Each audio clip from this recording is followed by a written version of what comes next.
Hi George, how you doing tonight? Hey Greg, thanks for inviting me. Not a worries. Thank you very much for your time. First up, I noticed that you wear Motorhead shirt. Oh yes, yeah. I actually came here thinking of like that you would question like so social and black, but actually Lemmy play concerts using black shirt stuck inside the jeans. So if Lemmy can do it, That's right. I've been to Motorhead concerts 2 times. One of my favorite bands. And where did you see them play? Sao Paulo. Oh, Sao Paulo, right. I saw them in Sydney, and I remember them. They were supporting Motley Crue, and they only had a 45-minute set. So they were bashing out all these songs, and then they tapped him on the shoulder and said, you got one song to go. Oh, he was so angry. Lemmy was fuming. He was like, well, let me just started warming up, and they're telling me we've got one song to go. So he just said, right, well, I guess we're going to play the song that everybody's been waiting for. And obviously it was the Ace of Spades. So Motorhead was a water advisor in my musical taste. Like once I got hooked, like love everything about it. Like I think the definition about them, they are the pirates of rock and roll. Like, yeah, I love it. Like that's my goal. I want to be the pirate of design, not the role model. You know. Like, yeah. George, I want to talk about this Shanghai Bald Society. Yeah. Yes. Tell us about how this all come about, because I think this is a really good. It's started from something very quiet to now you're doing like tours to different cities, and you give them out shirts and to welcome into the club, or is that how you say it? We have sometimes meetups when everybody agrees on having, like we had 5 live meetups, and also I think Bald Society is great for not being limited to my professional circle. Like so in cities like Shanghai, we always losing and meeting people, right? Like so this keeps my circle very fresh. Yes. No pun intended. And I think it started with a joke, and also if it has any mission whatsoever, is to inspire confidence in the young generation losing hair, or even older guys still clinging to the high time should shave the hair, like wherever I see a guy half bald over there, I point myself. It's like, bro, just do it. And I have a funny story on personal. Like, was my first year in Shanghai. The bald never acknowledged. Like that's a fact. Yeah. Because you see yourself every day is the daily decrement. Like, and you say, like, no, it's still good.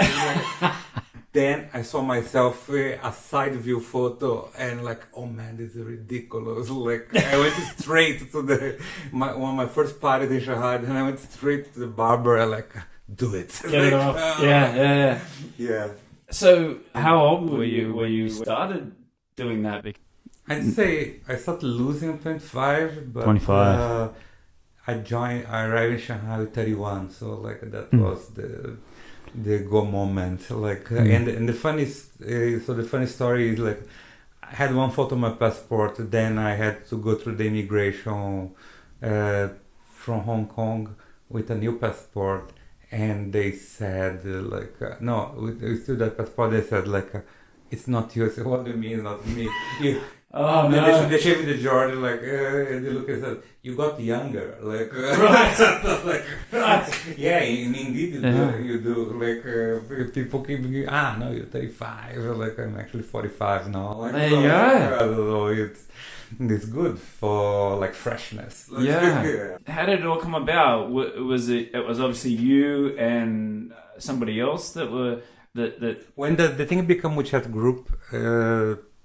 Some people start to have more attitude, which I welcome. Like, say, like, oh, let's do it. So it was always me, like, go around, take photo, and post in the group, like with other bald guys, or paparazzi. But then Ben started, the other guys started, everybody get into the mood, and then and when it's good to everyone, we do a meetup, we do the flyers, and also if someone is already doing something, like we said, yeah, let's join him, like birthday of someone, Ben's birthday, like just go there, and like Bald Society gonna be at Grant's. And Jill is a member of the drama. Oh, nice, nice, yes. They're both members, and we in the Grant's birthday, we made 2 new members, Greg and another guy, and then and it was great. Like keep growing. Like there's no limit. The limit is the 500 people which are group. Right. Yes. If it comes that they have to open a Bald Society, true. I said, oh man, we are winning big. But it's a side project. Besides the commercial projects, I always believe in doing side projects by the sake of it. 2013, 14, I did a video animation, How to Be a Successful Hawaii in Shanghai. At the time it was a hit, people still going to Mint. Right. So I thought was kind of a tease on the smart Shanghai way of life. Because what's the point of coming to China without getting involved into China? Then I did just for the sake of it, and I'm friends with Smart Shanghai, all them, nice. I said, I call Clever Shanghai, I nickname them, I call in my video Clever Shanghai, It's Shanghai, and the Lawai out, time out. Right. And then people had fun. I think everybody should do something out of such as this podcast. Creative don't need to be a joke necessarily, for its own ingenuity, creativity, I think. Yeah, absolutely. If someone wants to join the group, do a bus trip, if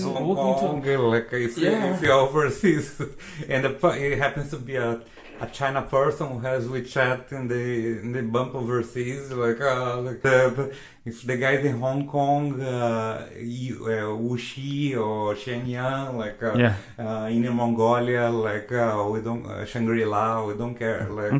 They need to be China though. That's really cool. Let's go back. You were born in Brazil? Yes, Sao Paulo. Sao Paulo. 9. Been there my whole life. Live a brief period in Mar del Plata, Argentina. Very brief, but my big country change was China, in 2010, and I was one of the Expo guys. I was web designer for 8 years. Then I was getting tired, met this architect. One day moved from pixels to meters, doing stuff for the Shanghai World Expo, both haven't heard before in my life. Then we did Monaco, Brazil, and Liverpool Pavilion. And then after 3 months, they asked, you wanna come China, do a work in Brazil Pavilion, doing all sort of designs they need, 6 months. Then 14 years later, I'm still here. I'm the last of that company that is still here. My former boss came this year, but everybody, guy from Croatia, lady from France, Germany, was a very eclectical team, all gone. Wow. So, growing up in Sao Paulo, we talked about it before, how I went there a couple of years ago and had such an amazing time. I really want to get back there. I just love the whole culture and lifestyle. But they were telling me, and no offense, but they kept telling me when I go to Sao Paulo, you need to be careful, be safe. Totally. I brought a girlfriend in 17, and she was saying I was being paranoid, and my father said, no, you're doing right. So they're very downtown, notorious for the heart of the ground zero, you say, the foundation stone of the city, around there. So it's a bit tough place to be, but it's common sense, Yes. I think everything they say is right, but for example, last few weeks ago, someone was asking me and a Brazilian from the north like this, and we said the same thing like you. And this person said, "Oh, I'll never go to Brazil." And I think, "Oh shit, no." Actually, it's just common sense. You're not gonna wave the latest iPhone, the walk with iPad, like. I know people don't use money, but just to use a metaphor, like back in the days of Shanghai, pull off a 5 centimeter tall pile of money, you know, like on the street, this kind of thing. Common sense. Someone say, don't go there, like Rio, for example. I know very little of Rio, but I always say, like, I don't speak about places I haven't been, and if it was that bad, the whole population had gone. So, like, there's a lot of great things in Sao Paulo there. It's like, it's the Shanghai of Brazil. Very architecture. I love the architecture there in the city, and I had no problems there. And like you said, be a smart traveler. I had no problems, and everything that I wanted to see there, and everything that I wanted to do, I did it, and no problem. Walking around the city, I went to a cowboy place. That was a lot of fun. In Sao Paulo, that was probably was Villa Country, right? Because the music segment us. Let's put it this way. You like this country music, you want tribe, you like samba, another techno, etc., etc. I want to tell you the story about a guy that I met. He come up asking me for some money at the restaurant, and it's like, "Oh yeah, my name is blah blah blah blah blah. I can speak 8 different languages," and it's like he said, "Hello, Craig. How are you?" in German, Italian, Spanish, Portuguese. Yeah, it was incredible. I saw this in both Brazil and Argentina. Yeah. It's a common scam. And he just said, "Oh, can I have some money for something to eat? I had no food." And it's like, "Oh, I'm having dinner now, so come back. Let me finish my food first." And then I asked the guy, the owner of the shop, the restaurant, and he just said he's one of the biggest drug dealers in Sao Paulo.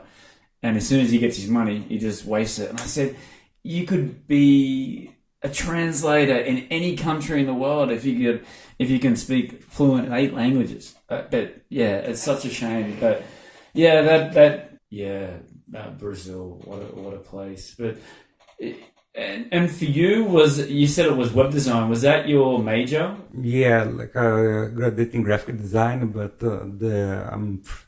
I'm a child from the internet bubble, so there was a big boom of digital agencies and e-companies, and then I surfed that wave.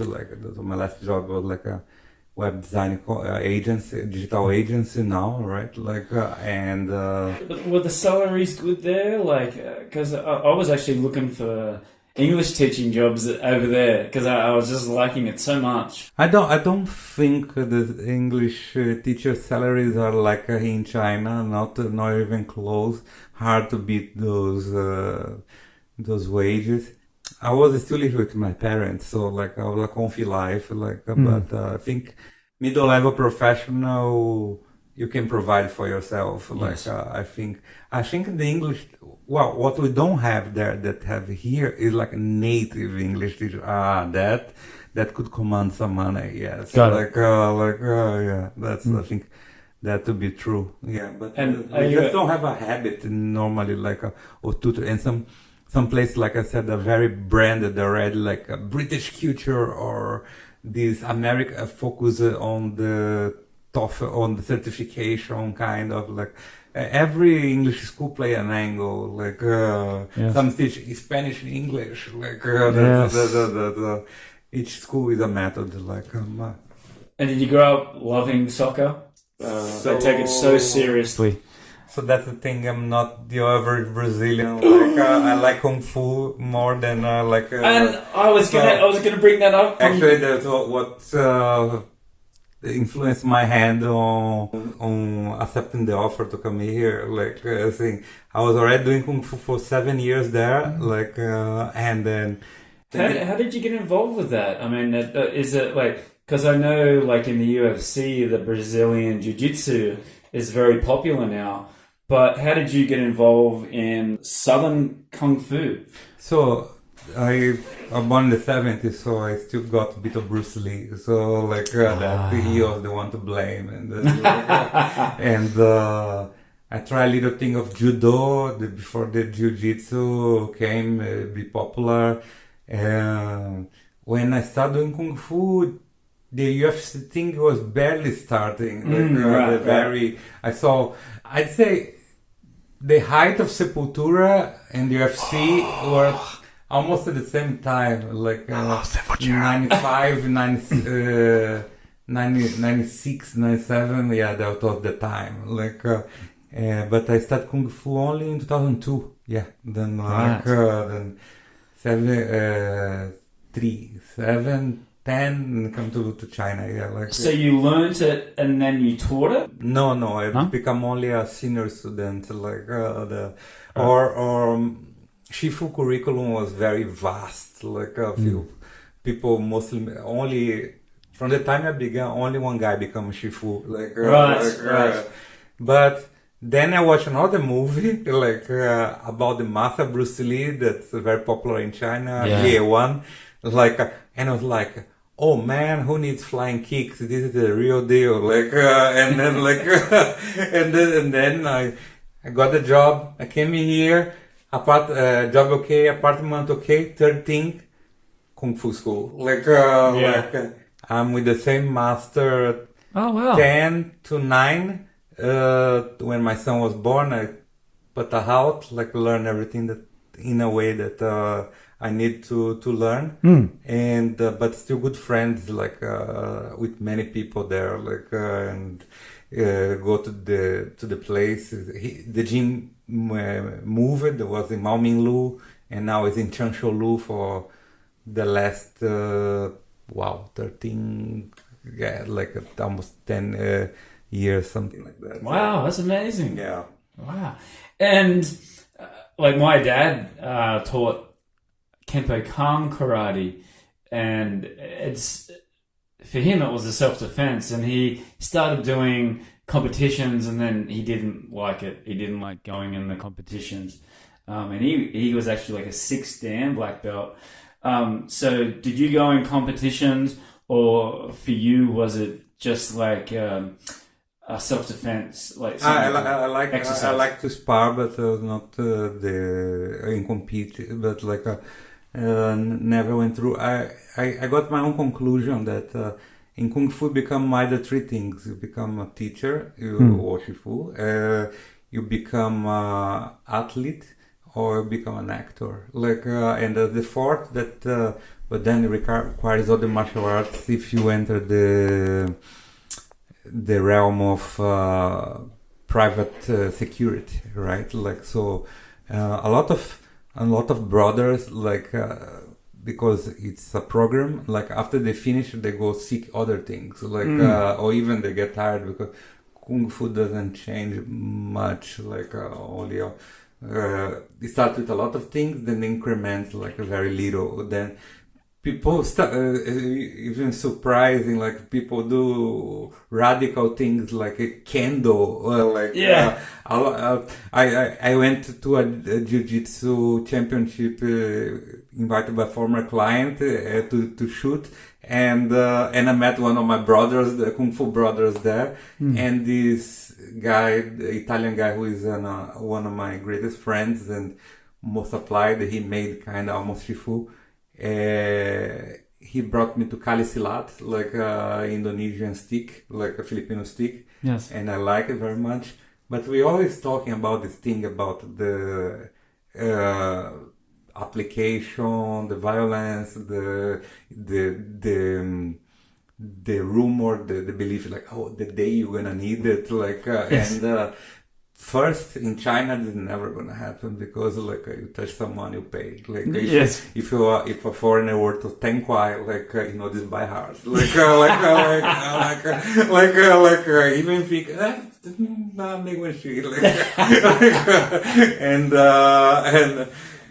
but I got involved in a situation one time, the most successful one, that I gently unlocked the girl that was going to break a bottle of Johnny Walker in the head of her friend or acquaintance that she was drunk. I said, no, Oh darling, my don't do God. that. That was in the former Bounty in Yongfulu, when Yongfulu was hot. Like just having another farewell or something. I said, she slapped the guy, no problem. Then she goes behind the counter. I see the bottle. I said, no, let's not do that. Yeah. Let's think about it. Yeah. There's always ways around it, right? Yeah. So, what was your decision to come to China? Yeah, this paragraph we just explored, like was Kung Fu. And, wow, but just these years in Kung Fu in Brazil, our master was so fascinating, exposed us to the culture and the tickets and the possibility was never achieved. So I have to seize it and go. I think it was a mix of a totally different country, Asia, and technology. As a designer, I think, it was like a wise choice to come to China. I grew up in ways exponentially here that I couldn't. And even the years of 13, 14, that was a kind of golden international years. I always defended that Shanghai is the hub for international people, so in which opportunity I would meet in Australia, Azerbaijanese, Filipino, all in one place, right? Yeah, absolutely. And my friends from many places. I have very few Brazilian friends, and friends both Chinese and international from all over the place. Yeah, that's amazing. So I want to talk about 2019, 2020, when the COVID hit here. I'm really interested to hear, and I know a lot of my listeners are also interested in Australia to hear about people that lived in China when this happened. So where were you at the time? Did you stay here during these lockdowns? And tell us about your experience being here. I was here all the time. I had a job, and we hold it until pretty much the moment we couldn't hold it, say lock in the building. But I had a friend being locked in the building at random at first. I stay here. I was married. It was me, my wife, my son. I used to live in a different district, Huangpu, near Madanlu, Shetulu. Yeah, we stayed there. I was in that compound since my first year, 2010 to 2022. I think it was most the loop. The company keeps having online work. Oh, that's good. Yeah. We adapted. The team meeting via Feishu every day, etc. Some people, reporters from Brazil reached. They wanted to make interviews. Yeah, right. Wow. Actually, my parents there, they got early stage of COVID and made out, thank God. And uncle died, he got and they didn't made out. On casualties and management was just inconvenient, I think, my experience. But I feel blessed, I had a family, so was what made everything bearable. The job was challenging, but we made it. But then the company didn't survive after the lockdown, so we disbanded. Then I had to find a joint company with a guy, and then we are partners, and that's how I keep going. But my marriage also ended after lockdown, so very tough times. Not the lockdown itself, but economic fragility, Yes. therefore consequences. Yeah. I was very lucky. Like, I left as soon as I found out the first COVID, and again with the second one. I was in Shanghai, just up the road, and as soon as I found out, like, I stayed for the first week, and then they said, "Oh, it's only going to be 5 days," and then I went, "Oh no, it's going to be another 5 days," and then they said it's going to be another 2 weeks, and I was like, "Get me the hell out of here!" But you got through it. Yeah, You survived. even there was creativity on it. Someone sent message of a photographer who was doing a online exhibition of Yes. people's houses. Then I got invited, took a photo of my son among his toys, and sent to her, like he's sleeping on the living room. So everyone is like coping on a different Yes. way. Yes. And it's very interesting how the Chinese government were sort of hoping that maybe this lockdown would create more babies. You know, the husband and the wife staying home, but it was exactly the opposite reaction. I've noticed, like, and even you said that the divorce rate went Brazil up. as well, like lots Yeah. of divorces. I'm assuming it would be everywhere, right? Yeah. But they all wanted everyone to have more babies in this time. And it was like, Idea, on a side project, actually, is one of my greatest ideas. I don't know what it would be a startup to make married people have more sex. Yeah. And the name of and therefore putting the birth rate curve back on track, the China birth rate on track, is sponsored by the government, and the name works in both English and Chinese. It's like "come again,"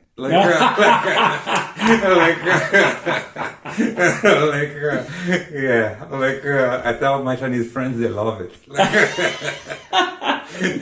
that's awesome. I love that. Yeah, because the people who have less sex are the married people. So Now it's 3 kids you can have now in China instead of the 1 baby policy. So they're really pushing it, because I also saw that India is now taken over as the most populated country in the world now. China's rapidly declining, and they said in the next couple of years that it'll eventually go down to less than 1 billion. I think they need to use creativity, work ways around. I also met many single mothers and married didn't work out. And then I met one in a design event and had a brilliant idea. I should have an agency only of single mothers and have daycare included, like a kindergarten. That would be genius. Yes. You work with one mom, you're helping the future of a kid. In the future of China. There you go. Yeah, recreating the population of China. Yeah. Yeah, that's very, very interesting. So, what's the future for George now? We've talked about what you're doing now, and it looks like everything's sort of trending upwards for you. Professionally, I say I work in all the dimensions, because I started printed and become web designer. Then when I come here, I work with exhibitions and digital installation. So I did a bit of everything here. So I think it's time to put this together, and I'm teaser. I might be joining the workforce again. I wouldn't say many freelancers is not solopreneurs is not the ideal situation at the moment. Regardless of that, I'll be continuing developing the design community with my other project beyond PechaKucha, Designer AA. That's the largest Laoai creative community here in Shanghai. The PechaKucha we're going steady, and I'm getting involved in mentorship and And for my clients, I'm doing like 360 solutions and continue working with the medium and startup clients and hopefully in the future how it goes, like hiring people. Like I love to work with Chinese, like get strong support to the design community here. So bring China to the world and the world to China. That's the future. Regarding Kung Fu, I think never leave Kung Fu. Yeah. You can take the man out of Kung Fu, but the Kung Fu don't. That's right. Without the man. But I always mixing fiddling with other martial arts but it's all about health, running with the Charlie's group, the most funny group, they have beer after the 7 kilometer and burgers, of course, doing my jeans, all this stuff by myself, and I want to be a healthy third age man, a healthy geezer. That's really cool. And really wanting to promote China. Don't ask what China can do for you. Ask yourself what you can do for China. And I remember my mom and my sister come to Shanghai, and it totally changed the way that they looked at Shanghai and China. They went to Beijing and Xi'an and Hong Kong, and they just said, now I understand why you keep coming back here. And it's like, you've got to come to Shanghai. You've got to come and see. It's such a multicultural. If you want to start a business, if you've got an idea, I think it's just a great spot to be here. I think the only trap, I think Shanghai could stand to other parts of China, but I talk about the devil. I know, so I believe if the devil really exists. He delivers by Kuai. It's the Neverland, especially these 17 years, where you could live the rest of your days here without getting involved with China. Actually, that was the big change, the localization and how it could be apart and not getting involved at all with China and Shanghai. And the quite infinite parties is the like Marshall McLuhan, the medium is the massage, right? So the massage is too comfy, it's too nice, and then the 18 came show me you work yourself, you come for work, boy. I say that here less. The average is 3 years because the first fascination, the second is get real, gonna learn Chinese, and the third is now or never. Not the perfect, but I like it, or I'm done. Yes. But that's it. Shanghai and China and Shell and the future is always changing with the city. Also, I think keeping yourself limited to the White Quadrant,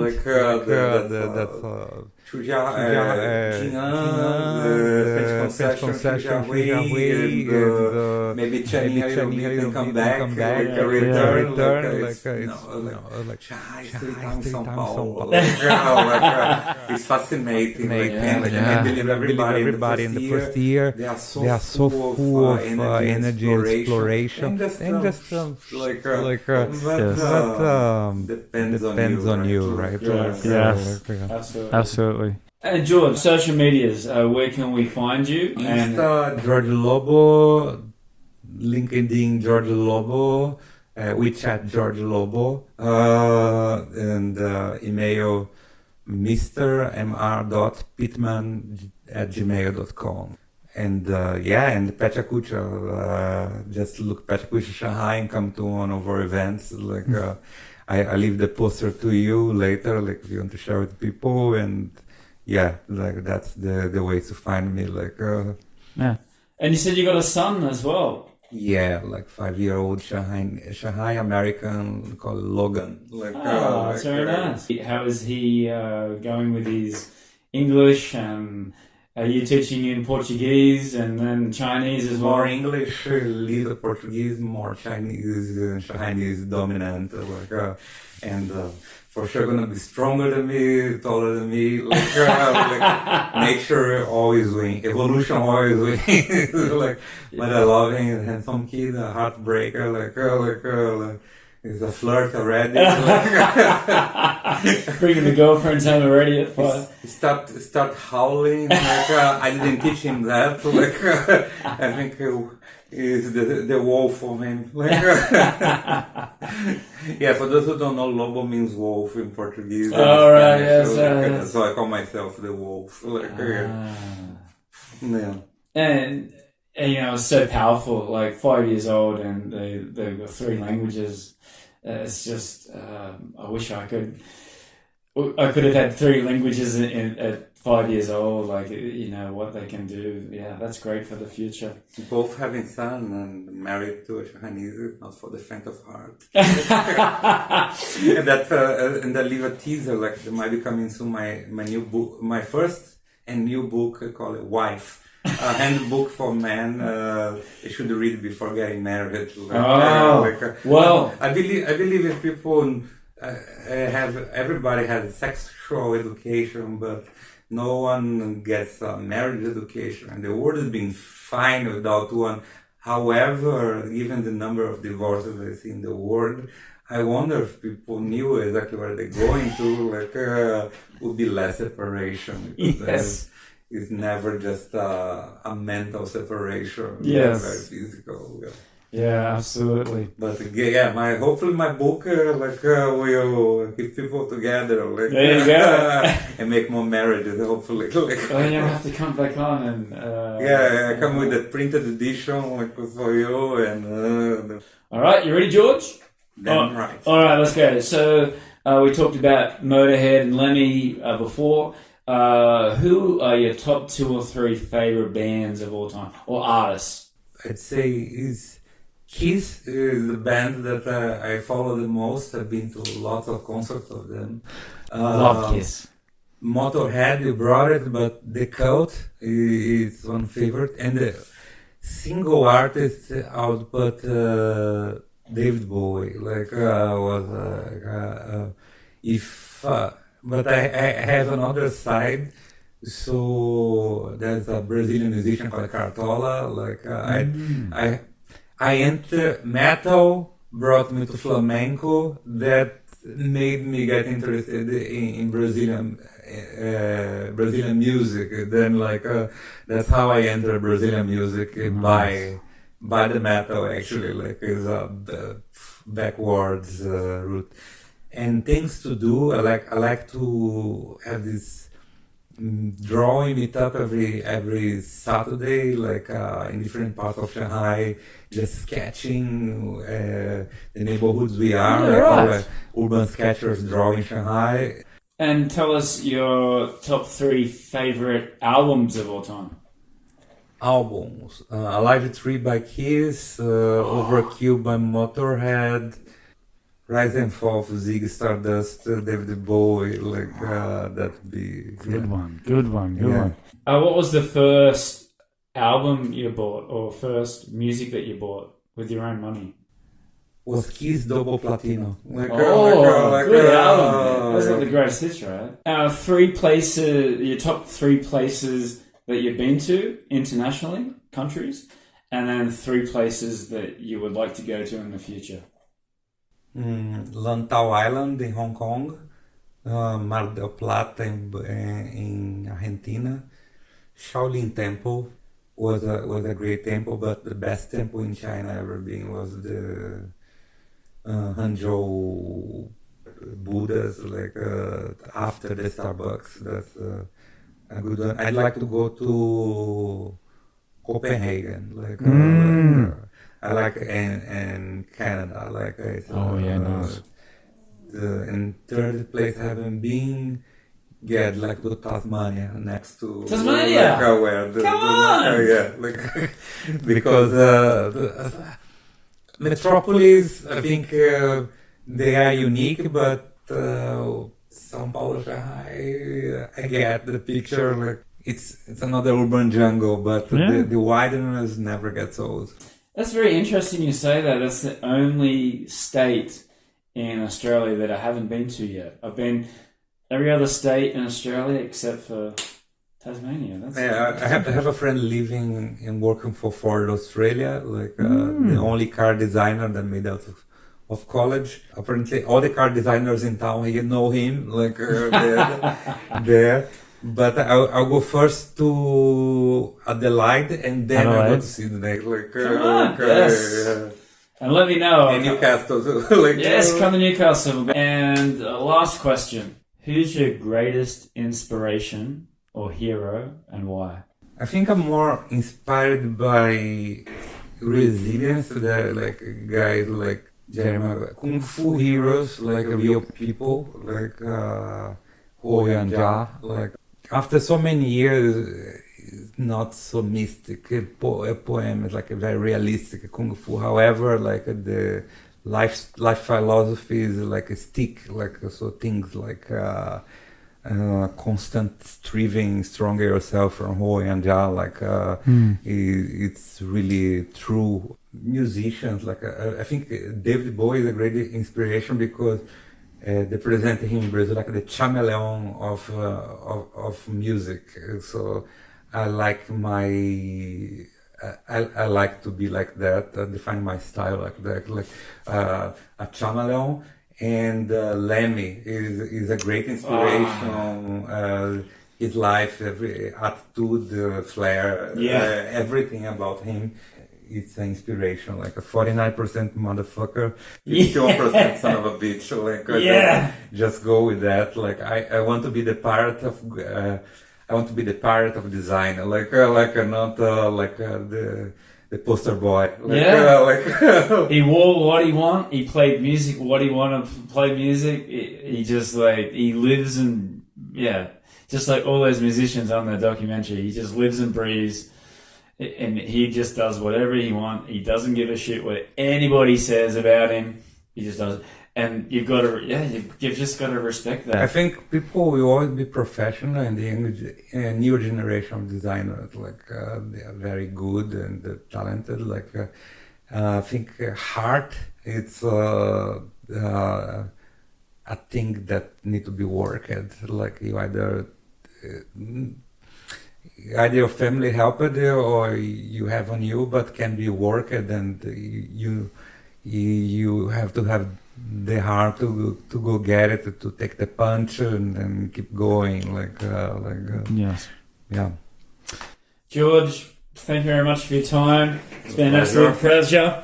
I really like how you've come to China and then your career's just sort of like taken off, gone into all these different angles, and you've got so many different avenues that you can continue to explore. That's what I really like about you. I wish you all the best. Nothing but success for the future. I'm here, let's hope for the big return of the book. Yes! And if you need other candidates, I'm the guy who knows everyone. At least all the bald ones. Oh, George! He's about Great. See you. Thank you. See you next time. Bye-bye. Bye.